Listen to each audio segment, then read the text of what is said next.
నమస్తే, welcome to శ్రీపాబర్ news. ముందుగా headlines.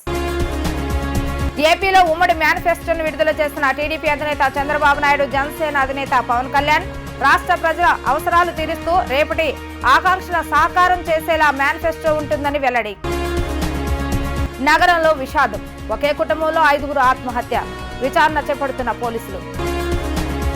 మంగళగిరిలో పర్యటిస్తున్న టీడీపీ జాతీయ ప్రధాన కార్యదర్శి నారా లోకేష్ సతీమణి నారా బ్రాహ్మణి, చేనేత స్వర్ణకారులను ఆదుకుంటామని భరోసా. టీడీపీ జనసేన కలిసి అన్ని విధాలుగా తీవ్ర కసరత్తులు చేసిన పిదప ఈ మేనిఫెస్టో రూపొందించామని టీడీపీ అధినేత చంద్రబాబు నాయుడు వెల్లడించారు. కొంతమేర బీజేపీ సూచనలు తీసుకున్నామని తెలిపారు. ఎందుకంటే కేంద్రంలో ఇప్పటికే ఎన్డీఏ పూర్తి స్థాయి మేనిఫెస్టో రూపొందించినందువల్ల రాష్ట్ర స్థాయిలో వారు ఎక్కడ మేనిఫెస్టోలతో అనుసంధానం కాలేదని చంద్రబాబు నాయుడు స్పష్టం చేశారు. ఏపీలో టీడీపీ జనసేన బీజేపీ పొత్తు పెట్టుకుని కూటమిగా ఏర్పడిన సంగతి తెలిసిందే. రాష్ట్రంలో మరో 2 వారాల్లో ఎన్నికలు జరగనున్న నేపథ్యంలో 3 పార్టీలు నేడు ఉమ్మడి మేనిఫెస్టోను విడుదల చేశాయి. టీడీపీ అధినేత చంద్రబాబు నాయుడు నివాసంలో జరిగిన ఈ కార్యక్రమంలో జనసేనాని పవన్ కళ్యాణ్, బీజేపీ నేత సిద్ధార్థనాథ్ సింగ్ పాల్గొన్నారు. మేనిఫెస్టో విడుదల అనంతరం పవన్ కళ్యాణ్ మాట్లాడుతూ టీడీపీకి యువగళం పాదయాత్రలో వచ్చిన విజ్ఞప్తులను, జనసేన పార్టీకి జనవాణి కార్యక్రమంలో వచ్చిన వినతులను క్రోడీకరించి ఈ మేనిఫెస్టోకు రూపకల్పన చేసినట్లుగా వెల్లడించారు. ముఖ్యంగా రాష్ట్ర ప్రజల అవసరాలు తీర్చుతూ రేపటి ఆకాంక్షలను సాకారం చేసేలా ఈ మేనిఫెస్టో ఉంటుందని వివరించారు. రేపటి ఆకాంక్షలకు సాకారం చేసే ఈ మేనిఫెస్టోని కూటమి ప్రభుత్వం పరిశుభ్రంగా దీన్ని అమలు చేస్తుంది. దీంట్లో ముఖ్యమైన అంశాలు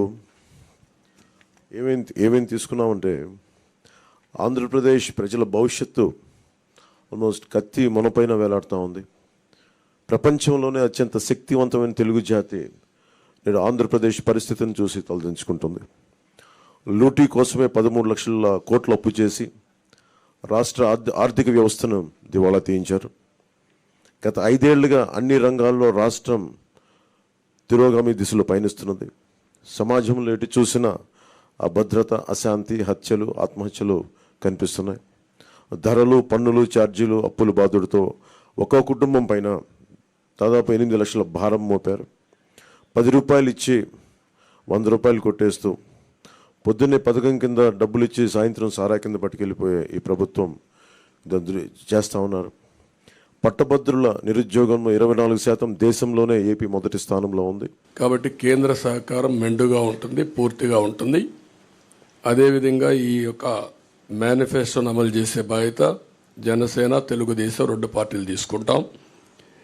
ఇక్కడికి వచ్చినప్పుడు పోయిన సంవత్సరమే మేము సూపర్ 6 తీసుకొచ్చాం, తల్లికి వందనం కింద. ఇది కాకుండా ప్రతి ఒక్క మహిళకి 1500 రూపాయలు నెలకి ఇవ్వడం. దీనివల్ల సంవత్సరానికి 18,000 వస్తుంది. 5 ఏళ్లలో 90,000 రూపాయలు ఈ ఒక్క కార్యక్రమం ద్వారా ప్రతి మహిళకు చేరే పరిస్థితి వస్తుంది. ప్రతి ఇంటికి ఏడాదికి 3 గ్యాస్ సిలిండర్లు. ధరలు పెరిగాయి. నిత్యావసర వస్తువుల ధరలు అయితే ఆకాశాన్నంటే పరిస్థితి వచ్చింది. పేదవాళ్ళు గ్యాస్ కూడా ఉపయోగించే పరిస్థితులు లేరు కాబట్టి దీన్ని ఇవ్వడం జరిగింది. ఉచిత ప్రయాణ సౌకర్యం. దీనివల్ల మొబిలిటీ మహిళల్లో ఎక్కువ ఉంటుంది. ఉద్యోగాలు చేయాలన్నా, వ్యాపారాలు చేయాలన్నా, బయట పోయి రావాలన్నా చాలా సులభంగా ఉంటుంది. అందుకే ఈ కార్యక్రమం తీసుకొచ్చాం. ఒకే కుటుంబంలో 5గురు ఆత్మహత్యకు పాల్పడిన హృదయ విదారక ఘటన విజయవాడ పట్టణంలోని గురునానక్ నగర్లో చోటు చేసుకుంది.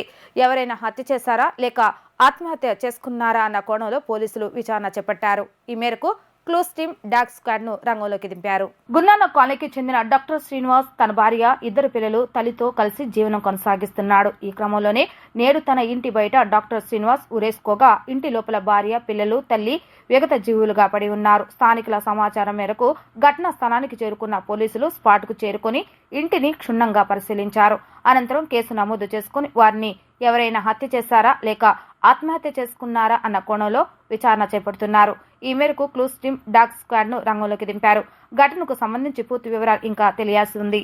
మంగళగిరిని గోల్డెన్ హబ్ గా తయారు చేస్తామని టీడీపీ జాతీయ ప్రధాన కార్యదర్శి నారా లోకేష్ సతీమణి నారా బ్రాహ్మణి తెలిపారు. చేనేత స్వర్ణకారులను ఆదుకుంటామని భరోసా ఇచ్చారు. ప్రజా ప్రభుత్వం వచ్చాక ప్రోత్సాహకాలు అందజేస్తామని వెల్లడించారు. గత చంద్రబాబు నాయుడు పాలనలో అమరావతికి వచ్చి వెళ్లే వారితో మంగళగిరిలో వ్యాపారాలు బాగా సాగాయని, గడిచిన 5 ఏళ్లుగా వ్యాపారాలు లేక ఆర్థికంగా అనేక ఇబ్బందులు ఎదుర్కొంటున్నామని చేనేత వ్యాపారులు, స్వర్ణకారులు నారా బ్రాహ్మణి ఎదుట ఆవేదన వ్యక్తం చేశారు. ఎన్నికల ప్రచారంలో భాగంగా బ్రహ్మణి మంగళగిరిలోని పలు కాలనీల్లో పర్యటించారు. షరీఫ్ బజార్లో బంగారు షాపులో ఆభరణాల తయారీ యూనిట్ను పరిశీలించారు. వ్యాపారాలు సాగుతున్న తీరు, బంగారం తయారీ విధానం గురించి షాపుల యజమానులను అడిగి తెలుసుకున్నారు. ఓ జ్యువెలరీ షాపులో స్వయంగా జుమ్కీలు కొనుగోలు చేశారు.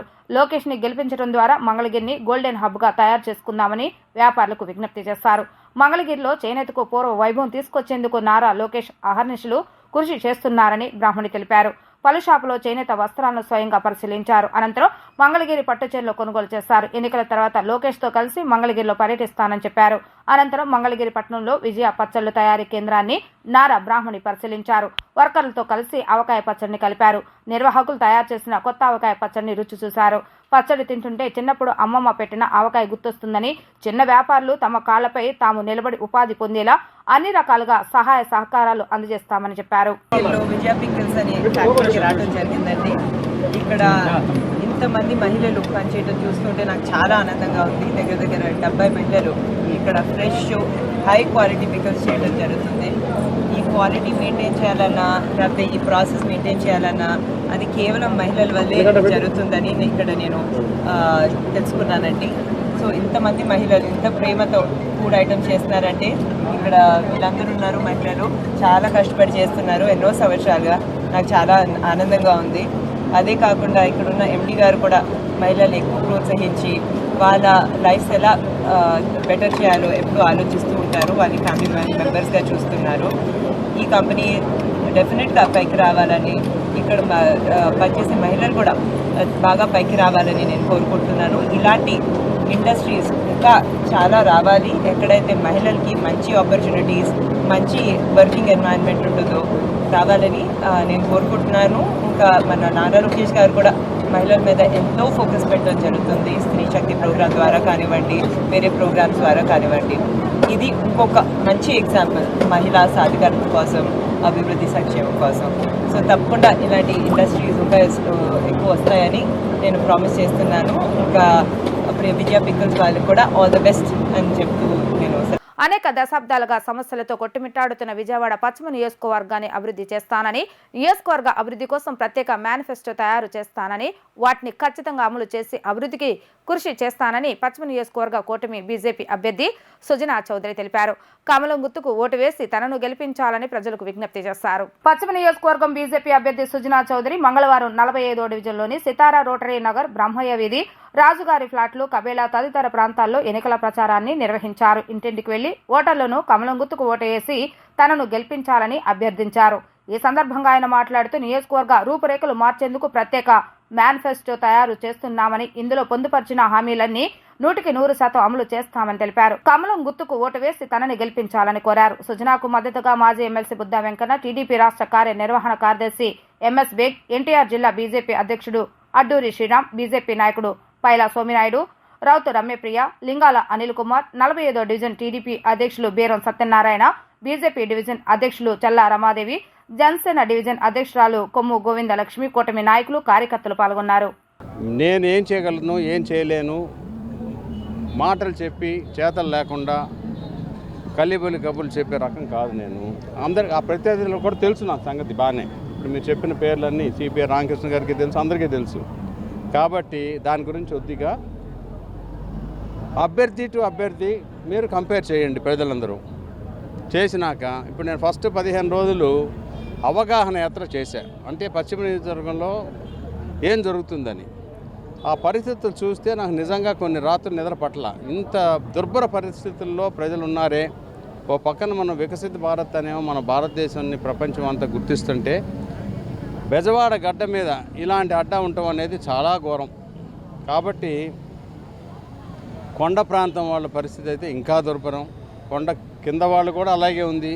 కానీ ఒక కొండ కింద వాళ్ళు కానీ అసలు మనుషులు, మనసున్న మనుషులని ఇక్కడ నాకు బాగా అర్థమవుతుంది. నేను ఇవన్నీ చెబుతూ ఉంటే కొండ కింద వాళ్ళందరూ మీరు రేపు అయినాక మాకున్న సమస్యలు ఇట్లా ఉన్నాయి, మాకంటే ఎక్కువ సమస్యలు కొండ మీద ఉన్నాయి. కాబట్టి మీరు దయచేసి ఫస్ట్ వాళ్ళకి చేసి ప్రతి ఒక్కటి కొండ మీద వాళ్ళకి, కొండ మీదకి మెట్లు కానీ, దారి కానీ, లిఫ్ట్లు కానీ ఏం చేయగలరో, మంచినీరు సౌకర్యం, ఆరోగ్యానికి హాస్పిటల్స్. అంటే ఇప్పుడు నేనేం చెప్తున్నానంటే ఇప్పుడు ఎయిమ్స్ భారతదేశంలోకే పెద్ద ఎయిమ్స్ ఉంది మంగళగిరిలో. దానికి అనుబంధంగా ఇక్కడ 1, 2, 3 హాస్పిటల్ పెడితే ఇక్కడ నుంచి అక్కడికి మనం మనుషులు పంపించవచ్చు. ఇలాంటివన్నీ చిన్న చిన్న పరిష్కారాలతో అనేకం చేయొచ్చు ప్రజలకి. అంటే ఈ కొండ కింద కొంతమంది ఓటర్ చెబుతుంటే నాకే మనసు కలిసి వేసింది. వాళ్ళే దుర్భర పరిస్థితిలో ఉన్నారంటే కొండ మీద వాళ్ళు ఇంకా ఘోరంగా ఉన్నారు, మీరు అక్కడి నుంచి మొదలు పెట్టండి అని వాళ్ళు సలహా కూడా ఇవ్వడం జరిగింది. కొండ మీద కానీ కొండ కింద వాళ్ళు కానీ అందరినీ సలహాలు సంప్రదింపులు నేను తీసుకుంటున్నాను. తీసుకొని పుంగనూరులో మంత్రి పెద్దిరెడ్డి రామచంద్రరెడ్డి దౌర్జన్యాలపై సిపిఐ రాష్ట్ర కార్యదర్శి కె రామకృష్ణ, బీసీవై నేత నాగార్జున మండిపడ్డారు. అరాచకాలు, రౌడీయిజాన్ని చూసిన ప్రజలు ఎన్నికల్లో తగిన బుద్ధి చెప్పేందుకు సిద్ధంగా ఉన్నారని తెలిపారు. భారత చైతన్య యువజన పార్టీ రాష్ట్ర అధ్యక్షుడు రామచంద్ర యాదవ్పై దాడిని ఖండిస్తున్నట్లుగా తెలిపారు. ఇంత జరుగుతున్న పోలీసు వ్యవస్థ పట్టించుకోకపోవడం దారుణమన్నారు. భారత చైతన్య యువజన పార్టీ రాష్ట్ర అధ్యక్షుడు రామచంద్ర యాదవ్పై వైసీపీ కార్యకర్తల దాడిని సిపిఐ రాష్ట్ర కార్యదర్శి కె రామకృష్ణ ఖండించారు. సాక్షాత్ పోలీసుల సమక్షంలోనే వైఎస్ఆర్సీపీ శ్రేణులు దాడికి పాల్పడటం దుర్మార్గమన్నారు. సోదం పోలీస్ స్టేషన్ ఎదుటే బీసీవై ప్రచార వాహనాలను ధ్వంసం చేసి తగలబెట్టడాన్ని ఖండించారు. వైసీపీ దురాఘాతాలు ఈ ఘటన పరాకాష్ట అని విమర్శించారు. బీసీవై పార్టీ నేత ఆనందరెడ్డి ఇంటిపై వైఎస్ఆర్సీపీ మూకలు పెట్రోల్ పోసి నిప్పు పెట్టడం దుర్మార్గమన్నారు. పుంగనూరు ఏమైనా పాకిస్తాన్లో ఉందా అని ప్రశ్నించారు. పుంగనూరులో ఇతర పార్టీల నేతలు, కార్యకర్తలు స్వేచ్ఛగా తిరిగే పరిస్థితి లేదని దుయ్యబట్టారు. పుంగనూరు పెద్దిరెడ్డి జాగీరా అని విమర్శించారు. పుంగనూరులో రౌడీ రాజ్యం నడుస్తుందనడానికి ఇదే నిదర్శనమన్నారు. ఎన్నికల కమిషన్ తక్షణమే జోక్యం చేసుకుని దాడికి పాల్పడిన వారిపై కఠిన చర్యలు చేపట్టాలని రామకృష్ణ డిమాండ్ చేశారు. పుంగనూరులో బీసీవై పార్టీ అధినేత రామచంద్ర యాదవ్పై వైఎస్ఆర్సీపీ నేతలు దాడికి పాల్పడడం దారుణమని మచిలీపట్నం బీసీవై పార్టీ నియోజకవర్గ అభ్యర్థి కోన నాగార్జున మండిపడ్డారు. వాళ్ళ పుంగనూరు నియోజకవర్గంలో గతం నుండి కూడా మంత్రి పెద్దిరెడ్డి రామచంద్రారెడ్డి గారి అరాచకాలు జరుగుతూ ఉన్నాయి. గతంలో చంద్రబాబు నాయుడు గారి పర్యటన సందర్భంలో కూడా అనవసరంగా అక్కడ తీవ్రమైన ఉద్రిక్త పరిస్థితి దారి తీసే పద్ధతులు చేశారు.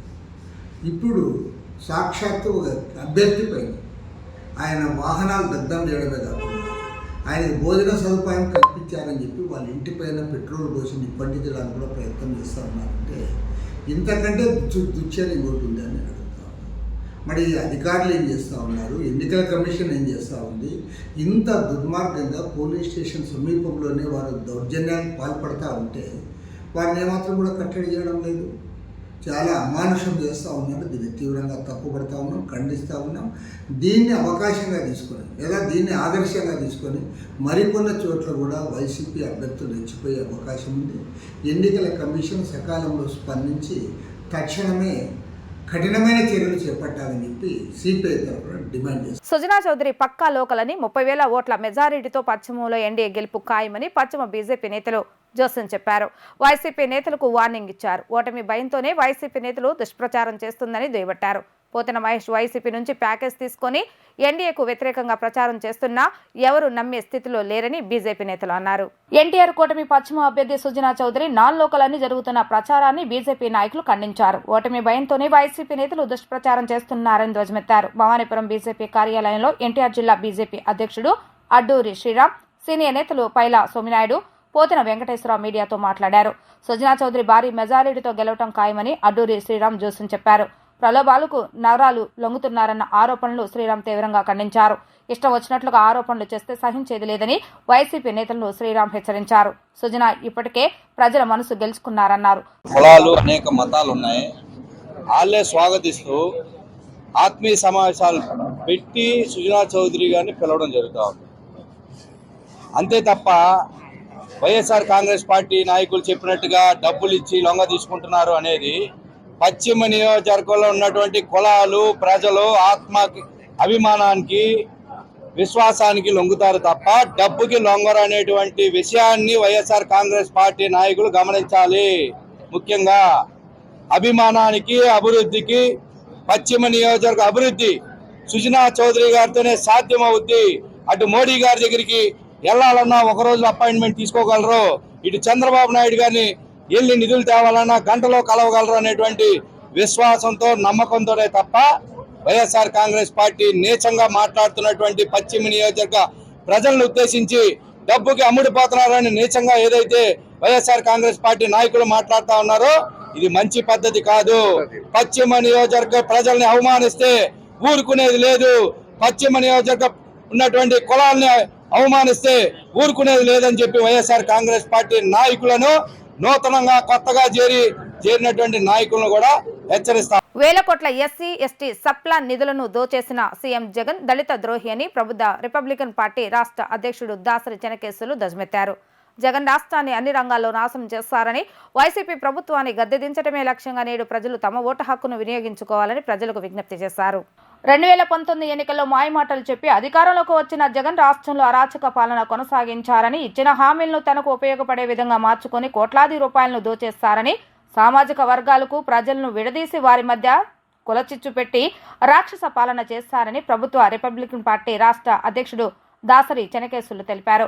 భవానీపురంలో నిర్వహించిన మీడియా సమావేశంలో ఆయన మాట్లాడుతూ 28 మంది దళిత బిడ్డలను హత్య చేయడమే కాకుండా హత్య చేసిన ఎమ్మెల్సీ అనంతబాబుని సస్పెండ్ చేయకుండా అతని ఎన్నికల ప్రచారంలో వాడుకుంటూ అతని భార్యకి రంపచోడవరం ఎమ్మెల్యే టికెట్ ఇచ్చాడని, దళితులకు శిరోమండనం చేసిన కేసులో ఉన్న తోట త్రిమూర్తికి ఎమ్మెల్యే టికెట్ ఇచ్చి దళితులపై దాడులు చేసేవారికి అండగా ఉన్న జగన్ దళిత ద్రోహి అన్నారు. జగన్ను గద్దెదించి ఇంటిదారి పట్టించడమే లక్ష్యంగా తమ పార్టీ పనిచేస్తుందని వివరించారు. ప్రజాస్వామ్య పరిరక్షణ కోసం రిపబ్లికన్ పార్టీ అభ్యర్థులకు ఓటు వేసి గెలిపించాలని కోరారు. ఈ కార్యక్రమంలో ఆ పార్టీ మంగళగిరి నియోజకవర్గ అసెంబ్లీ అభ్యర్థి గుర్రం రామారావు, దాడి శకుంతల, జయబాబు, రాజారావు, ఆంధ్రమాల మహాసభ వ్యవస్థాపక అధ్యక్షులు మల్లెల వెంకటరావు తదితరులు పాల్గొన్నారు. మద్యపాన నిషేధం చేసిన తర్వాతే ఓట్లు అడుగుతాడు అని చెప్పారు. మరి ఆ రోజు నువ్వు చెప్పావు, మీ చెల్లి చెప్పింది. ఏ ఒక్కరు కూడా ఇచ్చిన మాటకి కట్టుపడ్డారా? మద్యపాన నిషేధం జరిగిందా? జరగకపోగా మద్యాన్ని ప్రభుత్వమే తయారు చేసి ప్రభుత్వమే నాసిరకం మద్యం అమ్ముతూ ప్రజల ప్రాణాలను దోచుకుంటున్నారు, ఆర్థికంగా వాళ్ళ ధనాన్ని దోచుకుంటున్నటువంటి మీరు మద్యపాన నిషేధం మాట తప్పలేదా? మెగా డిఎస్సీ ఏమైంది? మద్యపాన నిషేధం ఏమైంది? నేను వచ్చిన వెంటనే 2,45,000 ప్రభుత్వ ఉద్యోగాలు ఖాళీగా ఉన్నాయి. వచ్చిన వెంటనే ఆ 2,45,000 ఫిలప్ చేయడమే కాకుండా ప్రతి సంవత్సరం జనవరి 1వ తేదీన రిటైర్మెంట్ అయిన ఖాళీలన్నింటికీ కలిపి జాబ్ నోటిఫికేషన్ క్యాలెండర్ లాగా రిలీజ్ చేస్తాను, జాబ్ క్యాలెండర్ ప్రతి సంవత్సరం అని చెప్పినటువంటి జగన్మోహన్ రెడ్డి ఈ రోజుకి 2,34,000 ఉద్యోగాలు అదేవిధంగా ఉన్నాయి. నువ్వు ఏ రోజు ఫిలప్ చేయలేదు, జాబ్ క్యాలెండర్ రిలీజ్ చేయలేదు. మరి నిరుద్యోగులు ఇన్ని రకాలుగా మోసం చేసి నువ్వు ఏ ముఖం పెట్టుకొని మళ్ళీ ఓట్లు అడగడానికి వస్తున్నావు? నిరుద్యోగులు ఏ విధంగా ఓట్లు వేస్తారు అని చెప్పేసి నువ్వు అనుకుంటా ఉన్నావు జగన్మోహన్ రెడ్డి. ఒక్కసారి ఆంధ్రప్రదేశ్లో ఉన్నటువంటి నిరుద్యోగులారా ఒక్కసారి ఆలోచించండి. 5 సంవత్సరాల్లో ఒక్క ఉద్యోగం కూడా ఫిలప్ చేయనటువంటి జగన్మోహన్ రెడ్డి మొన్న మేనిఫెస్టోలో చూసారో లేదో ఎక్కడ నిరుద్యోగం గురించి రాయలేదు, ఉద్యోగాలు కల్పిస్తానని కానీ ఎక్కడా రాయలేదు, ప్రభుత్వ టీచర్ ఉద్యోగాలను ఫిలప్ చేస్తానని కూడా ఎక్కడా రాయలేదు. పేదవాడికి ఉన్నతమైన విద్య అందించడం కోసం నేను ఇంగ్లీష్ మీడియం పెట్టాను ఘనంగా చెప్పుకున్నా. Very good. పేదవాడికి ఇంగ్లీష్ మీడియం రావాల్సిందే, ఇంగ్లీష్ మీడియం చెప్పించాల్సిందే. అయితే నువ్వు ఇంగ్లీష్ మీడియం ప్రవేశపెట్టావే కానీ ఒక్క టీచర్ని కూడా రిక్రూట్ చేయలేదు. ఉన్న టీచర్లకి ఇంగ్లీష్ మీడియం చెప్పే సత్తా ఉందో లేదో కూడా తెలుసుకోలేదు. కనీసం వాళ్ళకి ట్రైనింగ్ ప్రోగ్రామ్ కూడా నువ్వు ఇవ్వలేదు. అంటే పేదవాడు తెలుగు మీడియం నుంచి ఒక్కసారిగా ఇంగ్లీష్ మీడియంలోకి జంప్ అయిపోతే వాడు చదువు రాకుండా మొద్దయిపోయి అక్కడే డ్రాప్ అయిపోవాలనేటువంటిది నీ ఉద్దేశం. నూతన విద్యా విధానంలో 1, 2 తరగతులు ఎలిమెంటరీ స్కూల్లో ఉంచి 3, 4, 5 తీసుకెళ్ళి హై స్కూల్లో కలిపేశాం. అంటే 3వ తరగతి పిల్లవాడు అంటే 8 ఏళ్ల పిల్లవాడు దాదాపు 5 కిలోమీటర్లు ఉన్నటువంటి హై స్కూల్కి నడుచుకుంటూ వెళ్ళి స్కూల్లో చేరాలి. పేదవాడు స్కూల్లో పోవడం ఇష్టం లేక 1, 2లోనే డ్రాప్ అయిపోవాలని చెప్పేసి ఈ నిర్ణయం తీసుకున్నావు నువ్వు. రాష్ట్ర ప్రయోజనాలు దెబ్బతీసిన వైసీపీ, టీడీపీ, జనసేన, బీజేపీ పార్టీలకు ఎన్నికల్లో ప్రజలు బుద్ధి చెప్పాల్సిన అవసరం ఎంతైనా ఉందని జై భారత్ నేషనల్ పార్టీ పశ్చిమ అభ్యర్థి పోతిన వెంకటరామారావు అన్నారు. నీతి నిజాయితీ కలిగిన సిబిఐ మాజీ జాయింట్ డైరెక్టర్ జేడి లక్ష్మీనారాయణ పెట్టిన జై భారత్ నేషనల్ పార్టీకి ప్రజలు ఓటు వేసి గెలిపించాలని ప్రజలకు విజ్ఞప్తి చేశారు. పోతిన వెంకటరామారావు రాష్ట్రంలోని వైసీపీ, టీడీపీ 2 పార్టీలు బీజేపీకి తొత్తులుగా వ్యవహరించి ఆంధ్ర రాష్ట్ర భవిష్యత్తును నాశనం చేస్తున్నారని జై భారత్ నేషనల్ పార్టీ పశ్చిమ అభ్యర్థి పోతిన వెంకటరామారావు ఆరోపించారు. సోమవారం భవానీపురంలో పలు ప్రాంతాల్లో ఆయన పర్యటించి ఇంటింటికి వెళ్లి ఓటర్లను ఓట్లు అభ్యర్థించారు. టార్చ్లైట్ గుర్తుకు ఓటు వేసి తనను గెలిపించాలని కోరారు. రాష్ట్రానికి మోడీ తీవ్ర అన్యాయం చేస్తారని, ప్రత్యేక హోదా ఇవ్వలేదని, స్టీల్ ప్లాంట్ ప్రైవేటీకరణ చేయాలని చూస్తారని, రాష్ట్ర అభివృద్ధికి ఎలాంటి సహాయ సహకారాలు అందించలేదని, అలాంటి మోడీ రాష్ట్రానికి ఎలా వస్తారు, ఆంధ్ర ప్రజలకు ఏమి సమాధానం చెప్తారని ప్రశ్నించారు. రాష్ట్రంలో అనేక సమస్యలతో ప్రజలు ఇబ్బందులు పడుతున్నారని, జగన్మోహన్ రెడ్డి అరాచక పాలన అంతమొందించాలని, అదేవిధంగా బీజేపీ తొత్తులైన టీడీపీ, వైసీపీ, జనసేనలను తరిమికొట్టాలని ప్రజలను కోరారు. నీతి నిజాయితీ పరుడైన జేడి లక్ష్మీనారాయణ స్థాపించిన జై భారత నేషనల్ పార్టీకి ఓటు వేసి అఖండ మెజారిటీతో గెలిపించాలని ఆయన కోరారు. నరేంద్ర మోడీ గారు ఎందుకు వస్తున్నారండి? ఇక్కడ విజయవాడ పశ్చిమకు వస్తున్నారు అని చెప్పి చెప్తా ఉన్నారు. ఏం చేద్దామని వస్తున్నారు ఆయన? నిజంగా చెప్పాలంటే ఆయన ఏమి రాష్ట్రానికి చేద్దామని మేలు చేద్దామని వస్తున్నారని అడుగుతా ఉన్నాం.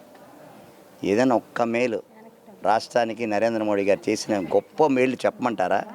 నెంబర్ 1, ప్రత్యేక హోదా ఇస్తాను 10 సంవత్సరాలని మోసం చేయడం మరి పెద్ద మేలు మాకు. ఆంధ్ర రాష్ట్ర ప్రజలకు మర్చిపోలేని వేలు.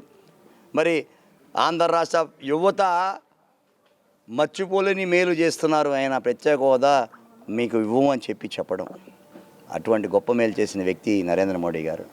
మరి ఇక్కడ మరి ఆయన వస్తున్నారంటే ప్రత్యేక హోదా ఇస్తారా అని చెప్తారా? ఏం మాట్లాడుతున్నారు ఆయన? ఏం మాట్లాడడానికి వస్తున్నారు? ఎవరిని సపోర్ట్ చేయడానికి వస్తున్నారు ఆయన? ప్రత్యేక హోదా ఇచ్చేస్తారా? ఆయన డిక్లేర్ చేస్తారా? ప్రత్యేక హోదా మేము ఎన్డీఏ ప్రభుత్వం మేము అధికారంలో వస్తే మేము ఖచ్చితంగా ప్రత్యేక హోదా ఇస్తామని చెప్తున్నారా? మరి పాండిచేరిలో మీ ఆర్థిక మంత్రి మీరు ఇక్కడ పాండిచేరిలో ప్రభుత్వం ఏర్పాటు చేస్తే మాకు ప్రత్యేక హోదా ఇస్తామని చెప్పి లాస్ట్ టైం పాండిచేరిలో ఎలా డిక్లేర్ చేస్తారు? మీరు ఏదో ఇక్కడ ఇది ఇవ్వడానికి 14 ప్లానింగ్ కమిషన్ ఒప్పుకోలేదు, 13 ప్లానింగ్ కమిషన్ ఒప్పుకోలేదు, ఇవన్నీ మాట్లాడదు. ఇవన్నీ పచ్చి అబద్ధాలు. మీరు అన్ని అబద్ధాలు చెప్పినా కూడా మా దగ్గర డాక్యుమెంటల్ ఎవిడెన్స్ ఉంది. మా యొక్క నాయకులు, మా యొక్క పార్టీ అధ్యక్షుడు జయపార్టీ నేషనల్ పార్టీ అధ్యక్షుడు జేడీ లక్ష్మణ్ గారు డాక్యుమెంట్ ఎవిడెన్స్ సహా చెప్పారు మీ అందరికీ కూడా. ఇది అన్ని అబద్ధాలు.